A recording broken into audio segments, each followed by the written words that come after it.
Hope everybody's doing well. Excited to get back to Neyland, see our fans here this Saturday. Salute to service game. Obviously, want to thank all the men and women that have made so many sacrifices to give us the opportunity to do the things that we do. It's also Senior Day. Be a great day to recognize those guys that have meant so much and poured so much into this program. Obviously, for me, just thinking back to when I first got here, these guys have been a huge part of laying the foundation, helping our program build extremely quickly here over the last 2 years, and building this program back to where it should be, which is competing at the highest level. And excited to celebrate that with those guys today. I'm going to open it up for questions.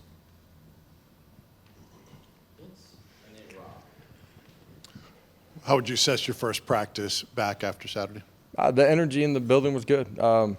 Were guys disappointed after the game? Yeah, if they weren't, then we'd have real issues. I had an opportunity to, one, for them to go into their position meeting and unit meetings and just see, the landscape from the coach's perspective. They have a chance to watch it with them. And then as a team, too, just watch how the game unfolded and things that we did that can control the game and make it play out differently. But, that's a great thing about this sport is that, man, you only get one opportunity, and you play 10 times. It unfolds differently 10 times every time. And for us, let's go back and control what we can control, which is how we prepare, how we practice, and how we go play this Saturday. As a competitor, you're only as good as the next one. You guys have heard me say that. It's true after a win, true after a loss. And for us as a program, it's time to get better. Coach, you guys have been so good at generating those chunk plays in the passing game. What was Georgia able to do that nobody else has been able to do to kind of limit that? Yeah, we had a couple opportunities, didn't hit them at times. And the other thing, too, is just you look at some of the things that we did to ourselves, 8 pre-snap penalties. That makes the game a whole lot tougher. And you lose some of the rhythm that we're accustomed to playing with and want to play with. Changes the way the game unfolds. Third down, situational football. Had the ball on the plus side of the 40, I think, 6 times. And there's things that they did. Certainly we didn't protect and didn't win sometimes on the outside. Hendon was a little bit off. You combine all those things together, and it plays out the way that it did. Josh, obviously you've got the respect of the College Football Playoff Committee with them putting you number 1 a week ago. As you go forward, you take care of your business, but at the same time there will be 5, 6, 7, 8 teams that are all trying to prove they deserve to be one of those 4. How do you handle the style points as you go forward? Man, there's a whole month of football, and there's a lot of ball left to be played by everybody in the country. Up until this point, we've done a lot of things right, obviously, in that ball game a week ago. Credit to Georgia, too. But obviously we didn't come out on the right side of the scoreboard.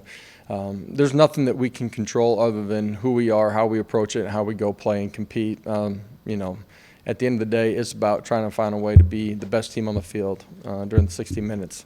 That's all we're concerned about. There's a sense maybe that some of your guys were just beat one-on-ones. Maybe that's why that game went like it did.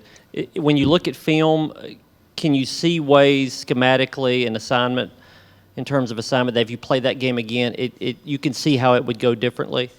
The first part of that, no. Did you lose just because guys got beat in one-on-ones? It wasn't scheme, it wasn't assignment, anything like that? Man, there's a whole lot of things that everybody can do different. Me, our assistant coaches, our players too. There's a lot of things that we didn't handle well, and things that are certainly within our control, and things that we've done at a really high level throughout the course of the season. We'll get better at that, and we'll have opportunities to improve upon those things and play a lot better football here down the stretch. Georgia's a good football team, too. Going up against Georgia, why were they so effective at the line of scrimmage on defense and then being able to blitz Hendon Hooker, I think like 62% of his dropbacks? Yeah, they're a high amount of pressure team. That's a little bit higher than what we had scouted, but not a whole lot higher than what we had anticipated going into the football game. There's a combination of things, from communication up front, losing some one-on-ones up front, to not winning out on the outside, or Hendon not reading them right. It's all of those things together that that make that game play out the way that it did. Situational football is going to be critical against a good football team like they are. And, you look at some of the things that we did before the snap that we are certainly in control of. It changed the way third downs are played, changed situational football. Again, we weren't good on the plus side of the territory, had opportunities.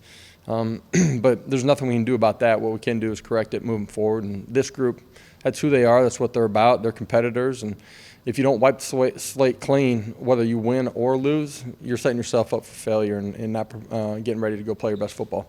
This group will rebound. Looking ahead to Missouri now, what do they do well offensively and defensively that'll be some challenges for your team? Yeah, just on the defense side of the ball, look at them statistically. They've been really good against the run. Played tight pass coverage too. They're one of the top 3-4 scoring units inside of our league defensively. They've played at a really high level and make you earn it. Offensively, have some weapons out on the outside that are explosive. They can create big plays. We've got to do a great job of handling the line of scrimmage and applying pressure to the quarterback too. You mentioned Senior Day earlier. I know that's a game that can have a lot of emotions to it, especially before kickoff with going through the tee for the final time. Is there anything as a coach you can do to kind of level the emotion of all that out? Yeah, you try to prepare them. It's unique in that you pause for 5 minutes, before you go back in the tunnel, and it is you get a chance to see your family, take it in one last time. Obviously, our appreciation as a program and our fans too to recognize those guys, what they've meant, what they've done inside of our program. When you run back in, then you got to reset, and it's got to be just about football for 60 minutes. And a year ago, our guys handled that pretty well. It'll be important that our guys do that here too. A lot of those guys are going to play a lot of football for us. Coach, kind of following up on that with Hinton, he's obviously been such an important part of your program the past 2 seasons. Just Can you describe his impact and what he's meant? Yeah, I mean, to put it just in words, I think he's really tough. I mean, he's been such a leader. He's been such a dynamic playmaker. He's been so consistent in the building.